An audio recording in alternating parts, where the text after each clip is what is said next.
आज भारत दुनिया का दूसरा सबसे बड़ा मोबाइल निर्माता देश है।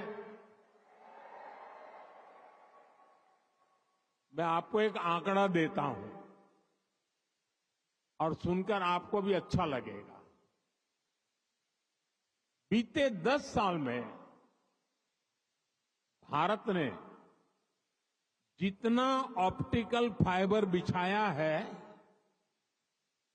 भारत में जितना ऑप्टिकल फाइबर बिछाया है, उसकी लंबाई वो धरती और चंद्रमा की दूरी से भी 8 गुना अधिक है।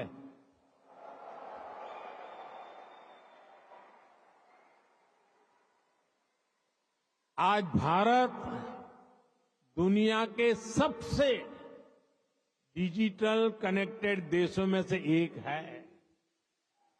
छोटे छोटे शहरों से लेकर गांवों तक हर भारतीय डिजिटल टूल्स का उपयोग कर रहा है।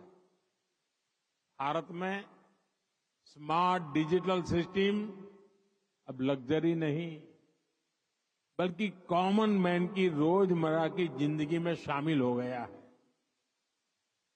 भारत में चाय पीते हैं, रेहड़ी पटरी पर फल खरीदते हैं तो डिजिटली पेमेंट करते हैं।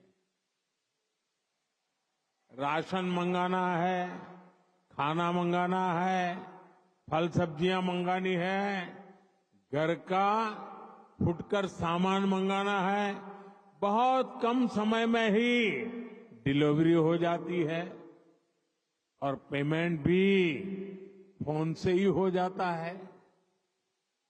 डॉक्यूमेंट्स रखने के लिए लोगों के पास डिजी लॉकर है। एयरपोर्ट पर सीमलेस ट्रैवल के लिए लोगों के पास डिजी यात्रा है। टोल बूथ पर समय बचाने के लिए लोगों के पास फास्टैग है।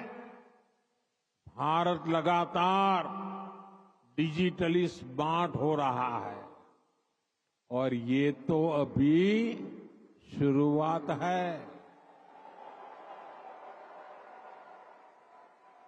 भविष्य का भारत ऐसे इनोवेशन की तरफ बढ़ने वाला है जो पूरी दुनिया को दिशा दिखाएगा।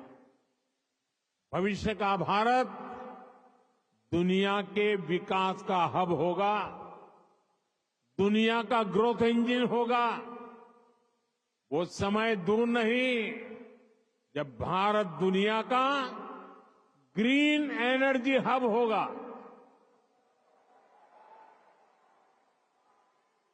फार्मा हब होगा,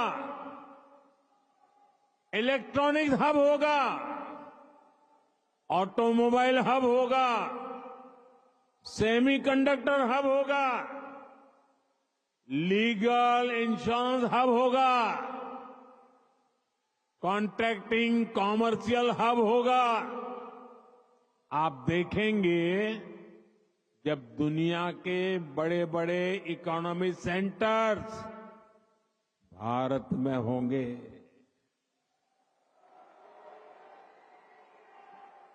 ग्लोबल कैपेबिलिटी सेंटर्स हो, ग्लोबल टेक्नोलॉजी सेंटर्स हो, ग्लोबल इंजीनियरिंग सेंटर्स हो, इनका बहुत बड़ा हब भारत बनेगा।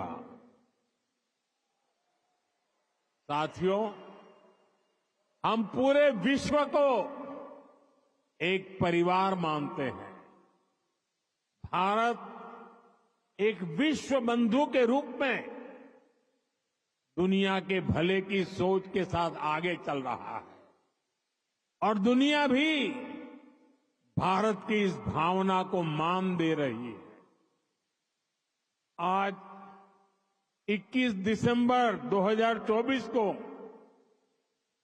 दुनिया अपना पहला वर्ल्ड मेडिटेशन डे सेलिब्रेट कर रही है।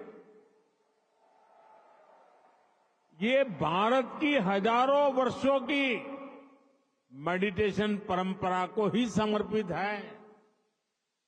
2015 से दुनिया 21 जून को इंटरनेशनल योगा डे मनाती आ रही है। ये भी भारत की योग परंपरा को समर्पित है। साल 2023 को दुनिया ने इंटरनेशनल मिलेट ईयर के रूप में मनाया। ये भी भारत के प्रयासों और प्रस्ताव से ही संभव हो सका।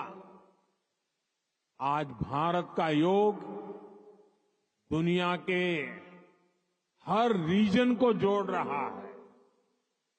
आज भारत की ट्रेडिशनल मेडिसिन, हमारा आयुर्वेद, हमारे आयुष प्रोडक्ट ग्लोबल वेलनेस को समृद्ध कर रहे हैं।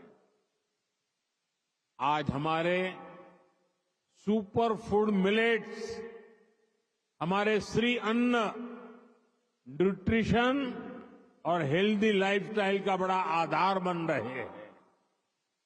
आज नालंदा से लेकर आईआईटीज तक का हमारा knowledge system global knowledge ecosystem को स्ट्रेंथ दे रहा है। आज भारत ग्लोबल कनेक्टिविटी की भी एक अहम कड़ी बन रहा है। पिछले साल भारत में हुए G20 सम्मेलन के दौरान Bharat middle east Europe corridor की घोषणा हुई थी। ये कॉरिडोर भविष्य की दुनिया को नई दिशा देने वाला है। साथियों, विकसित भारत की यात्रा आप सभी के सहयोग, भारतीय डायस्पोरा की भागीदारी के बिना अधूरी है। मैं आप सभी को विकसित भारत के संकल्प से जुड़ने के लिए आमंत्रित करता हूं। नए साल का पहला महीना 2025 का जनवरी इस बार अनेक राष्ट्रीय उत्सवों का महीना होने वाला है। इसी साल 8 से 10 जनवरी तक भुवनेश्वर में प्रवासी भारतीय दिवस का आयोजन होगा। दुनिया भर से लोग आएंगे। मैं आप सबको इस कार्यक्रम के लिए आमंत्रित करता हूं। इस यात्रा में आप पुरी में महाप्रभु जगन्नाथ जी का आशीर्वाद ले सकते हैं। इसके बाद प्रयागराज में आप महाकुंभ में शामिल होने के लिए प्रयागराज पधारिए। ये 13 जनवरी से 26 फरवरी तक चलने वाला है, करीब 1.5 महीना। 26 जनवरी को आप गणतंत्र दिवस देखकर ही वापस लौटिए। और हां, आप अपने कुवैती दोस्तों को भी भारत लाइए,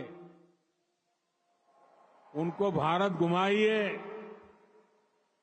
यहां पर कभी एक समय था, यहां पर कभी श्री दिलीप कुमार साहब ने पहले भारतीय रेस्तरां का उद्घाटन किया था। भारत का असली जायका तो वहां जाकर ही पता चलेगा। इसलिए अपने कुवैती दोस्तों को इसके लिए जरूर तैयार करना है। साथियों, मैं जानता हूं कि आप सभी आज से शुरू हो रहे अरेबियन गल्फ कप के लिए भी बहुत उत्सुक है। आप कुवैत की टीम को चीयर करने के लिए तत्पर हैं। मैं हिज हाइनेस द अमीर का आभारी हूं। उन्होंने मुझे उद्घाटन समारोह में गेस्ट ऑफ ऑनर के रूप में इनवाइट किया है। ये दिखाता है कि रॉयल फैमिली, कुवैत की सरकार आप सभी का भारत का कितना सम्मान करती है। भारत कुवैत रिश्तों को आप सभी ऐसे ही सशक्त करते रहें, इसी कामना के साथ फिर से आप सभी का बहुत बहुत धन्यवाद। भारत माता की, भारत माता की, भारत माता की, बहुत बहुत धन्यवाद।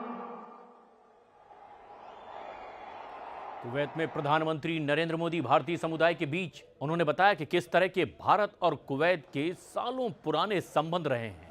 उन्होंने इस बात का भी जिक्र किया कि करीब 60-65 साल पहले तो भारतीय मुद्रा भी कुवैत में चला करती थी और ऐसे में उनका भाषण खत्म होते ही मोदी मोदी के नारे लगाते भी सुनाई दिए भारतीय समुदाय के लोग।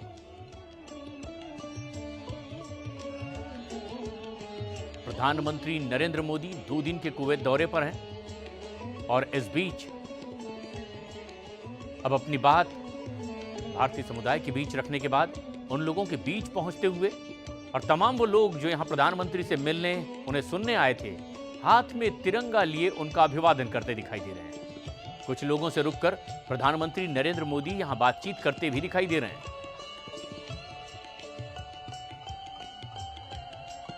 एक ऐसे ही 101 साल के इंडियन फॉरेस्ट ऑफिसर से भी पीएम मोदी ने मुलाकात की।